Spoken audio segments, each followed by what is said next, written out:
Hello everyone, welcome back to Soft Asia take.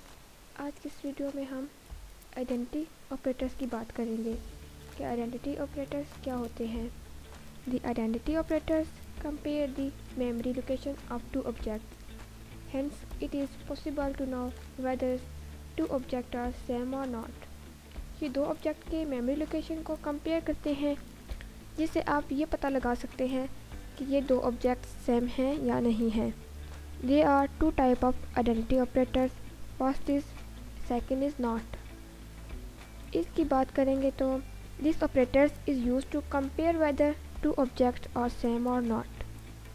It returns true if memory location of two objects are same, else it returns false. अगर दोनों ही object का memory location same होगा तो इस operator true return करेगा, अगर same नहीं होगा तो फॉल्स रिटर्न करेगा। इसको एग्जांपल में समझते हैं। a इज़ इक्वल टू 10 लिखा। जब हम a इज़ इक्वल टू 10 लिखते हैं पाइथन में तो इसका मतलब क्या होता है, इसका सिंपली मतलब ये होता है कि 10 एक वेरिएबल होगा, इसके लिए एक मेमोरी जनरेट होगा, एक मेमोरी लोकेशन होगा इस वेरिएबल के लिए मेमोरी। देन ये वैल्यू एक ऑब्जेक्ट माना जाता है।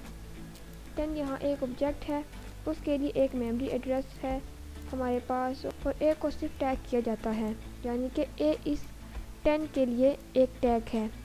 a का और इस मेमोरी लोकेशन का कोई लिंक नहीं होता। इस मेमोरी लोकेशन का लिंक सिर्फ इसके वैल्यू से है, जो इस केस में 10 है। अब इसी तरह से एक और वेरिएबल मैंने भी बनाया, जिसका मैंने वैल्यू 10 दिया। मैंने यहाँ b इज़ इक्वल टू 10 लिखा। b इज़ इक्वल 10 के लिए फिर से 10 और इसके लिए मेमोरी 10 वैल्यू जो पहले से मौजूद है मेमोरी में, जिसे टैग किया है a ने।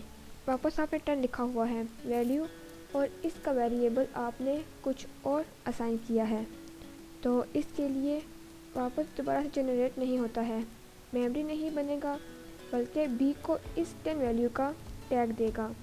a भी टैग है 10 का और b भी टैग है 10 का, और इस 10 का सिर्फ एक ही मेमोरी लोकेशन रहेगा, जो कि 12411। सो कहने का मतलब ये है कि इंटरनली a और b टैग हैं जो कि 10 के लिए हैं, और 10 का सिर्फ एक अपना मेमोरी लोकेशन है। तो इन दोनों वेरिएबल्स को आप टेस्ट करेंगे कि क्या a और b के जो दो ऑब्जेक्ट हैं 10 और 10, ये दोनों जो ऑब्जेक्ट हैं ये सेम हैं। ये दोनों ऑब्जेक्ट सेम हैं बिकॉज a भी 10 का टैग है और b भी 10 का टैग है, तो दोनों सेम ऑब्जेक्ट को प्रिंट कर रहा है। सिर्फ वेरिएबल को देखकर a is equal to 10, b is equal to 10 लिखा हुआ है। इंटरनली हमें नॉलेज नहीं है, तो इसको कैसे टेस्ट करेंगे, तो उसको आप टेस्ट कर सकते हैं आइडेंटिटी ऑपरेटर से। आपको सिंपली लिखना है a इज़ b, क्या a ऑब्जेक्ट b ऑब्जेक्ट है, अगर होगा तो हमें इस केस में ट्रू मिलेगा।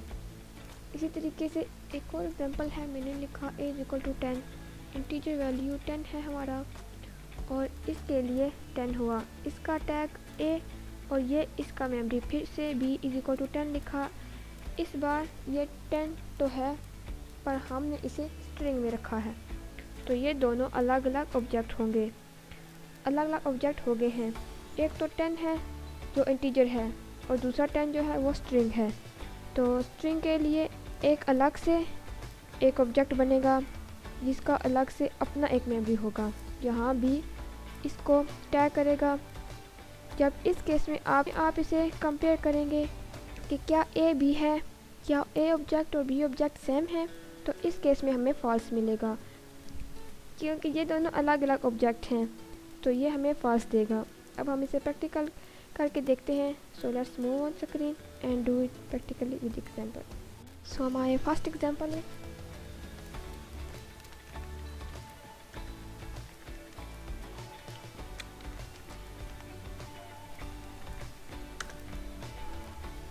मैंने लिखा s इज़ इक्वल टू 50 और k इज़ इक्वल टू 50। दोनों ही इंटीजर वैल्यूज़ हैं। जब आप इसको प्रिंट करेंगे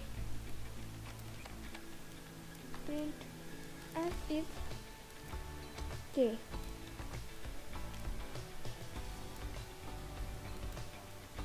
क्या एस के है तो दोनों का ऑब्जेक्ट बिल्कुल सेम होगा। अब मैं इसे रन करती हूँ तो आप देखेंगे यहाँ आउटपुट मुझे ट्रू रिटर्न होकर मिल रहा है। अगर हम यहाँ से किसी एक को चेंज कर दें, मैं इस 50 को स्ट्रिंग में चेंज कर देती हूँ। वैल्यू तो सेम है 50-50, बट दोनों का ऑब्जेक्ट अलग अलग है बिकॉज इसका मेमोरी लोकेशन अलग होगा और इसका मेमोरी लोकेशन अलग होगा।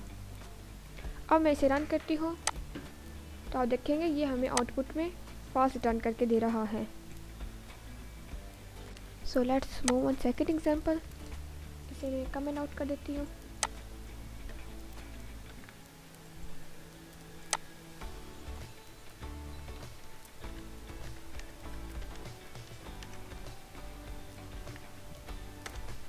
अब मैं यहाँ पर एक लिस्ट बना लेती हूँ। लिस्ट 1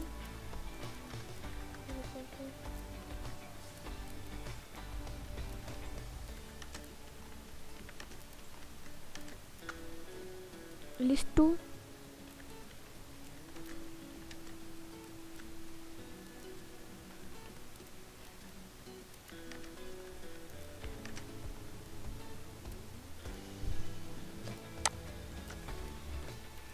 यहाँ पर list 3 is equal to list 1। मैंने यहाँ पर लिस्ट 3 में लिस्ट 1 की वैल्यू को भी असाइन कर दिया है। तो लिस्ट 3 भी क्या होगा, एक नया क्रिएट नहीं होगा बल्कि लिस्ट 3 भी एक्चुअल में उसी लिस्ट 1 को ही पॉइंट करेगा। अब मैं यहाँ पर प्रिंट करती हूँ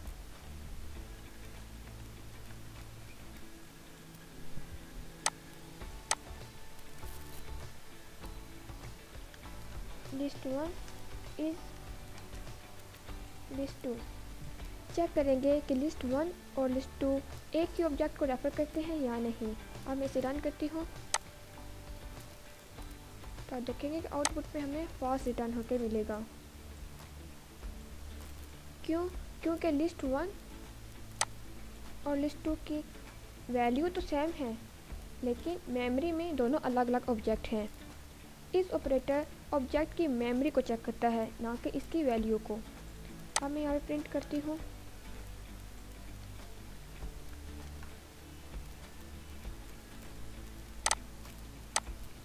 लिस्ट 3 इज लिस्ट 1।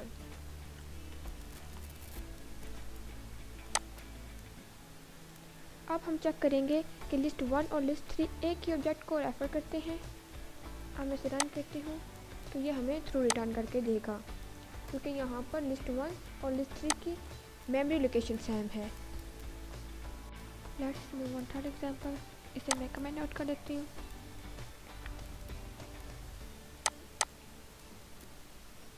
और मैं यहाँ पर एक स्ट्रिंग बना लेती हूँ।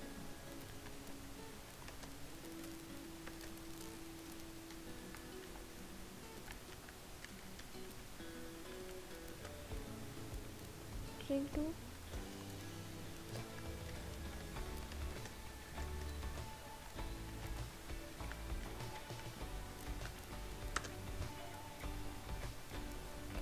अब मैं यहाँ पे प्रिंट करती हूँ स्ट्रिंग 1 को इज स्ट्रिंग 2। अब इसे रन करती हूँ तो देखिए यहाँ पे ये हमें ट्रू रिटर्न करके दे रहा है क्योंकि यहाँ पे स्ट्रिंग 1 और स्ट्रिंग 2 दोनों के मेमोरी लोकेशन सेम है। अब हम यहाँ पे इनका आईडी चेक कर लेते हैं। प्रिंट आईडी स्ट्रिंग 1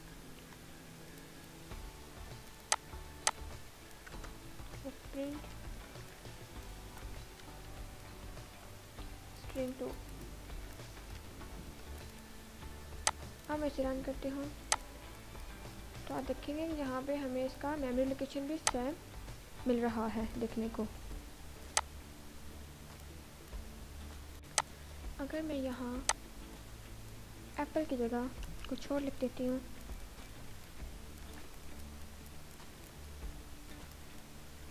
तो इस केस में ये हमें फॉल्स रिटर्न करके देगा, क्योंकि यहाँ पे इन दोनों का मेमोरी लोकेशन सेम नहीं है। क्योंकि इस ऑपरेटर मेमोरी लोकेशन को चेक करता है। मेमोरी लोकेशन सेम होगी तो वो हमें ट्रू रिटर्न करेगा, अदरवाइज फॉल्स रिटर्न करेगा। My first example is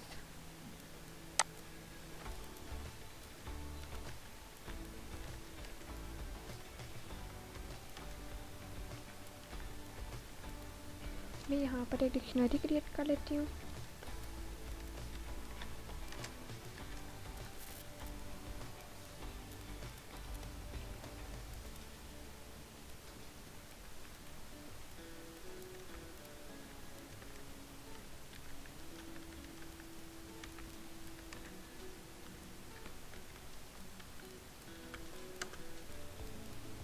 dictionary 1 और डिक्शनरी 2।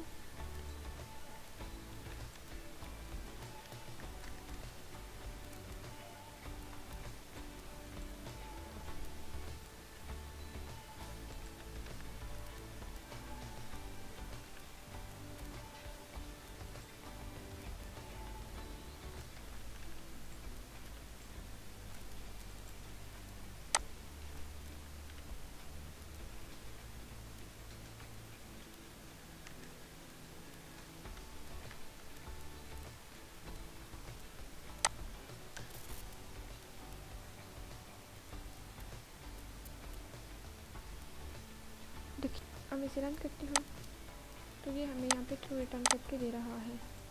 अब हम इसकी भी आईडी चेक कर लेते हैं।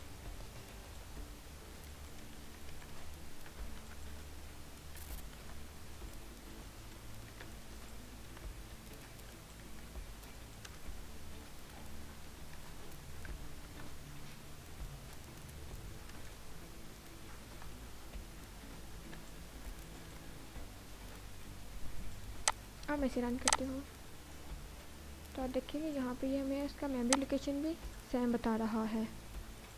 सो गाइस, तो ये था हमारा इस operator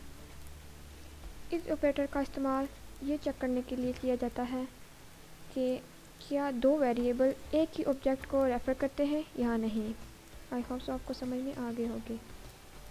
if you like this video, please like, comment, share and subscribe. Thanks for watching.